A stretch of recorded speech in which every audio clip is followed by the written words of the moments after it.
வணக்கம். இன்றைய முக்கிய செய்திகள். தமிழகத்தில் பொங்கல் தொகுப்பு வருகின்ற ஜனவரி 10ஆம் தேதிக்குள் அனைவருக்கும் வழங்கப்படும் என்று அமைச்சர் காந்தி அவர்கள் அறிவிப்பை வெளியிட்டுள்ளார். 22 கேரட் ஆபண தங்கத்தின் விலை சவரனுக்கு ஒரே நாளில் 1680 ரூபாய் அதிகரித்து ஒரு சவரன் 1,04,800 ரூபாயாகவும் 1 கிராம் 13,100 ரூபாய்க்கும் விற்பனை செய்யப்பட்டு வருகிறது. இதனைத் தொடர்ந்து 1 கிராம் வெள்ளியின் விலை கிராமிற்கு 31 ரூபாய் அதிகரித்து 1 கிராம் வெள்ளி 285 ரூபாய்க்கு விற்பனை செய்யப்பட்டு வருகிறது.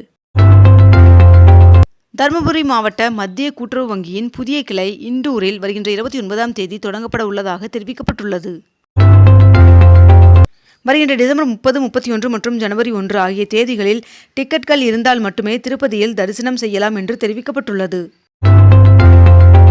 திருவண்ணாமலை மாவட்டம் சேத்துப்பட்டில் 12 கோடியில் 37 ஏக்கரில் புதிய சிப்காட் தொழிற்பேட்டை அமைக்கப்படும் என்று முதலமைச்சர் மு.க.ஸ்டாலின் அவர்கள் அறிவித்துள்ளார். திருவண்ணாமலை மாவட்டம் சேத்துப்பட்டில் 12 கோடி ரூபாயில் 37 ஏக்கரில் புதிய சிப்காட் தொழிற்பேட்டை அமைக்கப்படும் என்று முதலமைச்சர் மு.க.ஸ்டாலின் அவர்கள் அறிவித்துள்ளார்.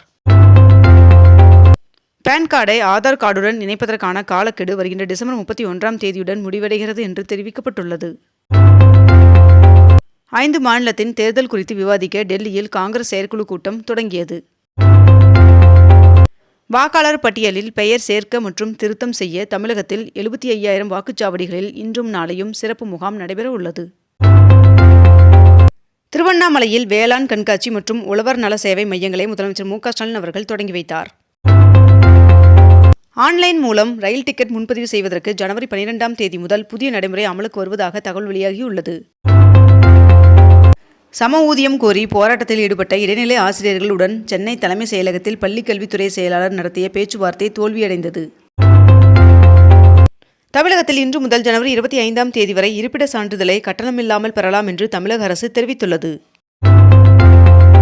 2026ஆம் ஆண்டின் முதல் ஜல்லிக்கட்டு போட்டி தச்சங்குறிச்சியில் வருகின்ற ஜனவரி 3ஆம் தேதி நடைபெற உள்ளதாக தகவல் வெளியாகியுள்ளது.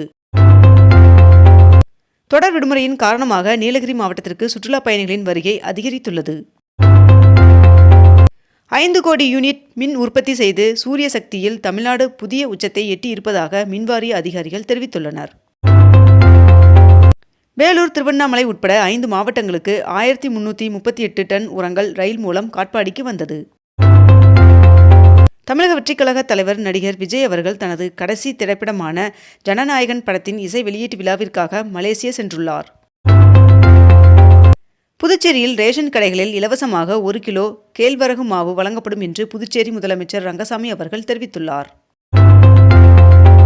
மகளிர் உரிமைத்துறையின் சார்பில் திருமண நிதியுதவி திட்டங்களை அமைச்சர் சேகர்பாபு அவர்கள் வழங்கினார். வரி விதிப்பால் பாதிக்கப்பட்ட தொழில்களுக்கு தமிழ்நாடு தொடர்ந்து துணை நிற்கும் என்று முதலமைச்சர் மு.க.ஸ்டாலின் அவர்கள் எக்ஸ் தளத்தில் பதிவிட்டுள்ளார். இன்று முதல் ஜனவரி 25ஆம் தேதி வரை இருப்பிட சான்றிதழை கட்டணமில்லாமல் பெறலாம் என்று தமிழக அரசு தெரிவித்துள்ளது. தமிழ்நாட்டில் வரைவு வாக்காளர் பட்டியல் வெளியிட்ட பிறகு இதுவரை 1,83,111 பேர் பெயர் சேர்க்க விண்ணப்பம் சமர்ப்பித்துள்ளதாக தேர்தல் ஆணையம் அறிவித்துள்ளது. திருப்பதி ஏழுமலையான் சுவாமி கோவிலில் அதிகளவு பக்தர்கள் வருவதன் காரணமாக VIP டிக்கெட் தரிசனம் இன்று முதல் 3 நாட்களுக்கு ரத்து செய்யப்படுவதாக அறிவிக்கப்பட்டுள்ளது. தனியார் பேருந்துகளை வாடகைக்கு எடுத்து அரசு சார்பில் இயக்குவது தொடர்பாக வரைவு அறிக்கை வெளியிடப்பட்டுள்ளது. முதலமைச்சர் மு.க.ஸ்டாலின் அவர்கள் கல்லூரி மாணவர்களுக்கு மடிக்கணினி வழங்கும் திட்டத்தை வருகின்ற ஜனவரி 5ஆம் தேதி தொடங்கி வைக்க உள்ளார் என்று தகவல் வெளியாகியுள்ளது. முதலமைச்சர் மு.க.ஸ்டாலின் அவர்கள் கள்ளக்குறிச்சியில் மாவட்ட ஆட்சியர் அலுவலகத்தை திறந்து வைத்து 2 லட்சம் பேருக்கு நலத்திட்ட உதவிகளை வழங்கினார். ரயில் கட்டண உயர்விற்கு வெங்கடேசன் MP அவர்கள் கண்டனம் தெரிவித்துள்ளார். நாடு முழுவதும் இன்று முதல் ரயில் டிக்கெட் கட்டணங்களை உயர்த்தப்படுவதாக ரயில்வே அறிவித்திருந்த நிலையில் இன்று முதல் திருத்தப்பட்ட ரயில் கட்டணங்கள் அமலுக்கு வருகிறது என்று தெரிவிக்கப்பட்டுள்ளது. குலுக்கல் முறைக்கு பதிலாக H1B விசா வழங்க புதிய முன்னுரிமை நடைமுறையை அமல்படுத்த அமெரிக்க அரசு திட்டமிட்டுள்ளதாக தகவல் வெளியாகியுள்ளது. முதலமைச்சர் மு.க.ஸ்டாலின் அவர்கள் 2 நாள் பயணமாக கள்ளக்குறிச்சி மற்றும் திருவண்ணாமலை மாவட்டத்திற்கு சென்றுள்ளார். சென்னையில் உள்ள அனைத்து சாலைகளும் ஒரே மாதிரியான தரத்தில் இருக்க புதிய விதிமுறைகள் அறிமுகப்படுத்தப்பட திட்டமிடப்பட்டுள்ளதாக தகவல் வெளியாகியுள்ளது. அடுத்த ஆண்டு நடைபெற உள்ள சட்டப்பேரவை தேர்தலையொட்டி தேர்தல் அறிக்கை தயாரிக்க குழு ஒன்றை நியமித்து அதிமுக பொதுச் செயலாளரும் பேரவை எதிர்க்கட்சி தலைவருமான எடப்பாடி பழனிசாமி அவர்கள் அறிவித்துள்ளார். கைரேகை மற்றும் கண் கருவெளி சரிபார்ப்பு முறையில் வழங்க இயலாத மூத்த குடிமக்களுக்கு கையொப்பம் வாங்கி ரேஷன் பொருட்கள் வழங்க வேண்டும் என்று உணவு வழங்கல் துறை இயக்குனர் உத்தரவிட்டுள்ளார். தில்லியில் ₹5 சத்தான உணவு வழங்கும் தி அடல் கேண்டீன் திட்டத்தை மாநில முதல்வர் ரேகா குப்தா அவர்கள் தொடங்கி வைத்தார். சென்னையில் குடிநீர் தேவையை பூர்த்தி செய்ய 1475 ஏக்கரில் கோவளத்தில் 6வது நீர்த்தேக்கம் அமைய உள்ளதாக தெரிவிக்கப்பட்டுள்ளது. ஆருத்ரா தரிசனத்தை முன்னிட்டு கடலூர் மாவட்டத்திற்கு வருகின்ற ஜனவரி 3ஆம் தேதி உள்ளூர் விடுமுறை அறிவிக்கப்பட்டுள்ளது. சேலத்தில் வருகின்ற 29ஆம் தேதி பாமக பொதுக்குழு கூட்டம் திட்டமிட்டபடி நடைபெறும் என்று தெரிவிக்கப்பட்டுள்ளது. 2026ஆம் ஆண்டு மே மாதம் நடைபெற உள்ள மலர் கண்காட்சிக்காக ஊட்டி தாவரவியல் பூங்காவில் நாற்று நடவு பணி நேற்று துவங்கியது. கேரளாவில் ஆலப்புழா, கோட்டயம் மாவட்டங்களில் பறவை காய்ச்சல் பரவல் எதிரொலியாக தமிழக கேரளா எல்லையோர மாவட்டங்களில் கண்காணிப்பை தீவிரப்படுத்த தமிழக சுகாதாரத்துறை உத்தரவிட்டுள்ளது. கோவைக்கு கடத்தி வரப்பட்ட ₹1,15,00,000 மதிப்பிலான 272 உயர் ரக ட்ரோன்கள் பறிமுதல் செய்யப்பட்டுள்ளது. தமிழ்நாட்டில் வடகிழக்கு பருவமழை இயல்பை விட 1% குறைவாக பெய்துள்ளதாக வானிலை மையம் தகவல் தெரிவித்துள்ளது.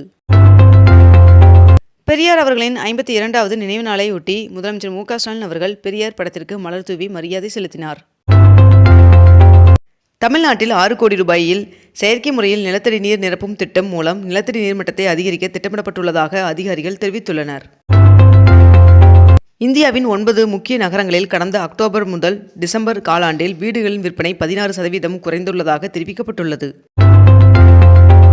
தமிழகத்தில் பருவம் தவறிய கனமழையினால் பாதிக்கப்பட்ட விவசாயிகளுக்கு நிவாரணம் வழங்க தமிழக அரசு ₹289 கோடி ஒதுக்கீடு செய்து தமிழ்நாடு அரசு அரசாணை வெளியிட்டுள்ளது.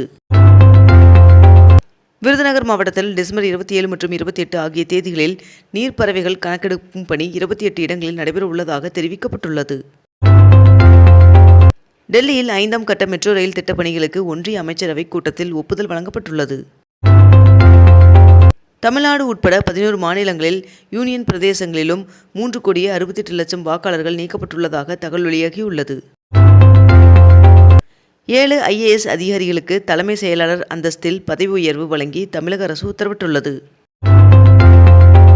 ICCயின் T20 பந்து வீச்சாளர்களுக்கான தரவரிசையில் இந்திய வீராங்கனை தீப்தி சர்மா அவர்கள் முதல் முறையாக முதலிடம் பிடித்துள்ளார். ராஜஸ்தானி அசோசியேஷன் தமிழ்நாடு சார்பில் தமிழக அரசின் முன்னாள் தலைமை செயலாளர் சிவ்தாஸ் மீனா அவர்களுக்கு ராஜஸ்தான் ஸ்ரீ விருது வழங்கப்பட்டது. ₹34 கோடி மதிப்பிலான 20 அதிநவீன குளிர்சாதன சொகுசு பேருந்துகளின் சேவையை முதலமைச்சர் மு.க. ஸ்டாலின் அவர்கள் தொடங்கி வைத்தார். இத்துடன் இன்றைய தலைப்புச் செய்திகள் நிறைவடைகின்றன. மேலும் இதுபோன்ற அண்மை தகவல்களை உடனுக்குடன் தெரிந்து கொள்ள அக்னிபூ சேனலை சப்ஸ்கிரைப் செய்து கொண்டு தொடர்ந்து இணைந்திருங்கள். நன்றி, வணக்கம்.